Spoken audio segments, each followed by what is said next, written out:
All right, you guys, so I have everything ready to go. O2 sensors back into the header. I put on my silicone coating on everything, so everything is ready to get put back together. So I'm not gonna overly explain like I did trying to take everything off. Pretty much I'm gonna just put everything back on. So yeah, let's get into it.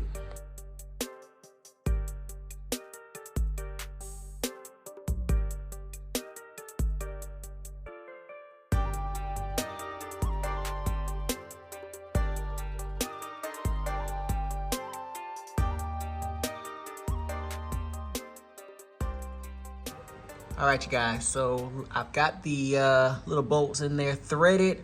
I just need to go ahead and tighten them down. Don't over tighten. And then I'm gonna plug in the O2 sensor, and that'll be it for the header. All right, you guys, finally got the header on, got the O2 sensor back in. It's looking good. Not even gonna lie, I'm about done with this project. The headers were a pain. They're always a pain. So I was not looking forward to it, but I just thought it'd be a little easier than it was. Just everything wasn't lining up, and yeah, I mean, it was just a pain in the ass. I do have the exhaust on. Just need to tighten it down, and I'm gonna get the intake in next. All right, you guys, so here's the intake. It took me a little bit longer to get it in because this was the clamp that was around the intake hose here. And you see that clamp there was actually around the intake filter. Well, this one is not big enough to fit around the intake filter or the intake hose. So I have the filter ring around the hose and nothing around here yet. So I have to go buy one.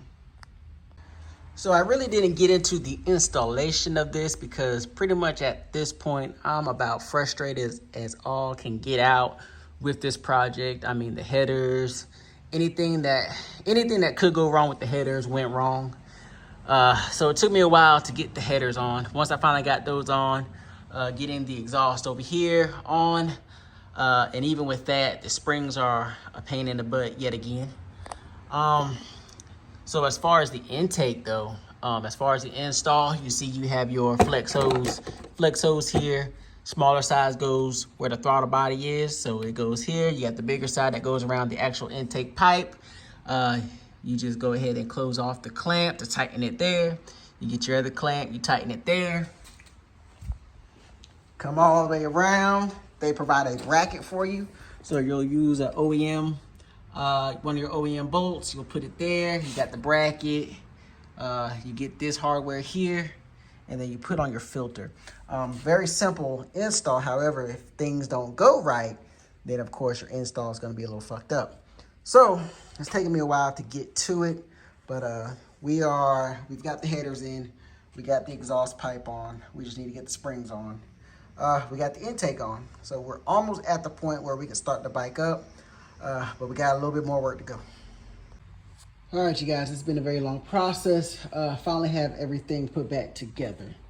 I do have the hood still open, and I am missing 2 bolts that go underneath the front fascia for my skid plate. But besides that, I have everything else ready. I got everything that I want ready. So really, we're just gonna go ahead, start it up, and see if we hear anything that's just outrageous. So yeah, we'll see what happens.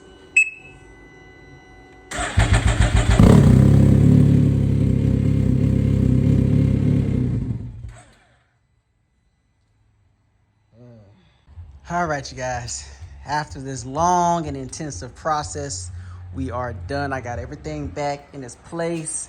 The only thing that I did not put back were on the seat, the 2 bolts for the seat that actually lifted up the clamshell. The reason why I didn't put those back was A, pain in the butt to get in, and B, when I need to lift the clamshell again, I don't need to go back under there to take those out. Everything else is holding the bike in place, so I figured there was no need to actually do that. The reason why the bike did not start was because I had this air filter too far up Notice I don't have the clamp yet, so I need to get a new clamp. For some reason, the one did not work. It was too small. So I need to get a new clamp, but I had it pushed up too far. Pretty much starved the system of air. The bike did not start. The bike starts now. Sounds good. Just need to make sure I don't need a new tune. But you guys, that's it as far as difficulty on this thing. For me, it took about 6 hours or so to do. So yeah, not the easiest install, but it can be done with a little patience. So anyway, you guys, I hope you liked the video. Please like, share, and subscribe. Ryker fam, tap in. Let's go.